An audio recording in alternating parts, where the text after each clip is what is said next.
Malaysia প্রবাসী জাহের ভাই কি এমন ভিডিও করে ফেললো, কি এমন ভয়েস করে ফেললো, তার বয়সে প্রায় 19 মিলিয়ন ভিউ হয়েছে। কি এমন বয়স, তো একটু শুনি। যেই দেশে ধর্ষকের পক্ষে উকিল পাওয়া যায় ওই দেশে পইরা লেখা জজ হয়ে কোনো লাভ নেই। মুসলমানদের দেশে নেতা হইয়া যদি আলেমদেরকে বন্দি করে রাখতে হয়, ওই দেশের রাজনীতি করে নেতা হইলে জনগণের জন্য কোনো ফায়দা নেই।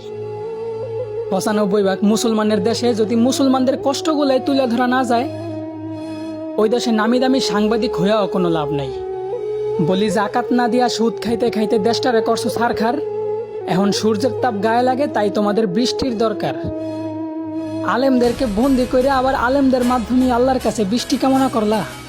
বিষয়টা এমন হইল না যে কোনো এক ফল গাছের গোড়া কাইটা ফালাইয়া সেই গাছ থেকেই আবার ফলের আশা করলা।